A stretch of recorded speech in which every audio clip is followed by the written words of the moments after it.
Cake కోసి 1 minute కూడా కాలేదు, కేక్ మొత్తం తినేశారు. Hey guys, this is Harika. అసలు మ్యాటర్ ఏంటంటే మా డాడ్ ది బర్త్డే అనమాట. సో షాపింగ్ చేద్దామని లక్కీ నేను వెళ్ళాము. ఇంకా షాపింగ్ కి రమేష్ యూత్ ఫ్యాషన్స్ కి వచ్చామన్నమాట. ఇంకా చూడగానే ఈ షర్ట్స్ అయితే నచ్చాయి. ఇంకా ఈ 2 షర్ట్స్ అండ్ ఒక బ్లాక్ ప్యాంట్ అయితే ప్యాక్ చేయించాము. ఇంకా అటు నుండి టెంప్టేషన్స్ కి పోయాము కేక్ తీసుకుందామని. మనకి ఎప్పుడు ఫేవరెట్ రెడ్ వెల్వెటే కాబట్టి అదే ప్యాక్ చేయించేసాము. అవన్నీ అయినాక మా తమ్ముడు గారు నీతో వచ్చినందుకు నాకేమైనా ఇప్పి అంటున్నాడు. ఈ ఎదవలందరూ ఇంతే గాయ్స్, దేనికైనా లంచాలు అడుగుతారు. నాకు షాల్వా కప్పాల్సింది పోయి, నన్ను పొగడాల్సింది పోయి, ఇంకా అవార్డు ఏదైనా ఉంటే నాకు ఇవ్వాల్సింది పోయి, ఏంది మాటలు. అరుణ్ ఐస్ క్రీమ్స్ కి పోయి ఐస్ క్రీమ్ తీసుకొని ఫుల్ గా తిన్నాము. మేం తిని మా అమ్మకి తీసుకోపోతే ఏడుస్తుందని మిగిలిన డబ్బులతో మా మామ్ కి కూడా ఒకటి తీసుకొని పోయాము. ఎందుకు పుడతారో కూడా తెలియదండి మనుషులు కొంతమంది. షాపింగ్ కి వచ్చే ముందు అసలు మా డాడీ షాపింగ్ వద్దు కేక్ వద్దు అన్నారు. ఎందుకు అంటే ఈ వయసులో నాకెందుకు అంటున్నాడు.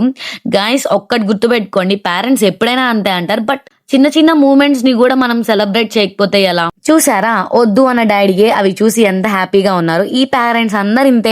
మజక్కలి మజక్కలి ఒక Masakali Masakali. A few moments later. ఇంకా అలా 12 అవ్వగానే అందరినీ లేపి డాడ్ చేత కేక్ కటింగ్ అయితే చేయించాము. మా అమ్మ చూడండి ఎలా నిద్రపోతుందో. బాబు లేవ్. అసలు మా డాడీ కోసమే కాదు గాయస్ కేక్ తెచ్చింది, వీళ్ళు తినడానికి తెచ్చారు కేక్. కేక్ కట్ చేసి 1 మినిట్ కూడా కాలా గాయస్. మా వాళ్ళు చూడండి ఎలా తింటున్నారో. ముఖ్యంగా మా అమ్మని చూడండి, ఆ నిద్ర మొత్తులో కూడా ఎంత చక్కగా తింటుందో. What a vision, what a thought. పిచ్చోలు అయిపోయారు మా టీం అంతా.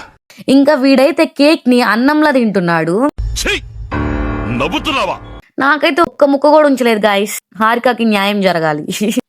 ఈ వ్లాగ్ కనుక మీకు నచ్చినట్లయితే లైక్ చేయండి, షేర్ చేయండి. అలాగే మీ బుజ్జి చేతులతో నా కోసం ఒక ఫాలో చేసేయండి. Thanks for watching. Bye bye.